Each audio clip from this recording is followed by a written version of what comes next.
Maturantski ples je pomembna prelomnica za vsakogar, saj se s plesom slavnostno zaključijo srednješolska leta. Napoči pa čas, ko je treba zapustiti domače gnezdo in se odpraviti v širen študentski svet. Na mladi ormoški gimnaziji je bil to 10. maturantski ples, v pripravo katerega pa so tudi letos vložili veliko truda.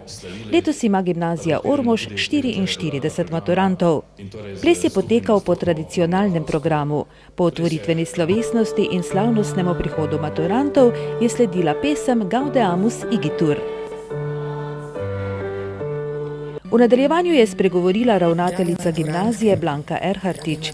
Sicer pa je uradni del bil sestavljen iz programa dijakov, ki temelji na tradicionalnih plesih, med katerimi seveda ne sme manjkati četvorka. Maturantski ples ali prom dance izhaja iz Združenih držav Amerike oziroma Kanade. Začetki plesa segajo v leto 1913 in so ga ob zaključku srednje šole prirejali za dijake iz visoke družbe. Kasneje pa se je maturantski ples razširil čez vse socialne razrede.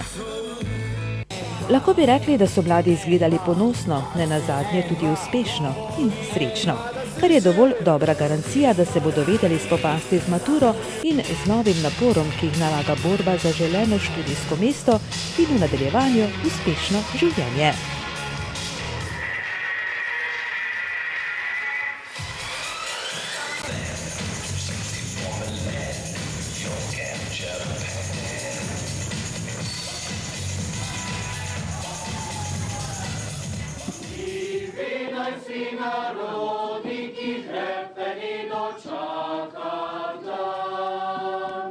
V Sluševcih so proslavo s podelitvijo kipcev pripravili v nedeljo popoldan.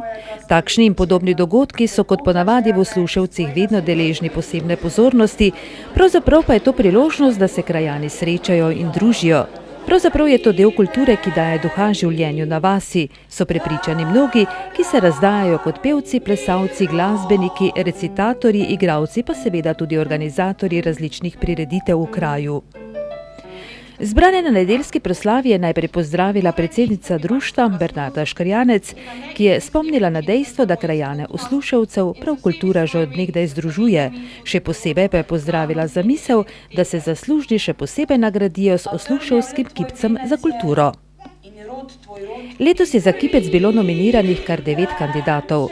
Organist in tenorist Danijel Belšak, sedanja predsednica kulturno-prosvetnega društva Osluševci Bernarda Škrjanec, skupina osluševskih ljudskih pevk, Franc Korpar, ki je zaslužen za razvoj društva in aktiven kulturnik na vseh področjih, glasbenica Vesna Dovečar, najstarejši ustanovni član in vsestranski kulturnik Slavko Erhatič, Zdravko Munda, nekdanji predsednik in vsestransko aktiven član, ter Maja Štampar, vsestranska kulturnica in dolgoletna članica mešanega pevskega zbora Ruda Sever Gorišnica.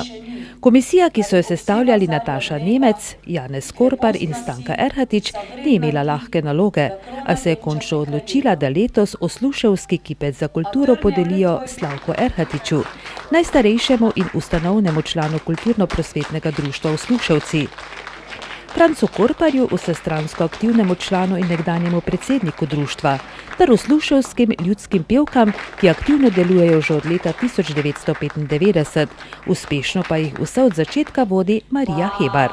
Podelitev priznanj so popestrili z recitacijami Prešernovih pesmi, zapele so ljudske pevke, kot posebni gostje pa so nastopili člani mešanega pevskega zbora Ruda Sever Gorišnica pod vodstvom Barbare Meško.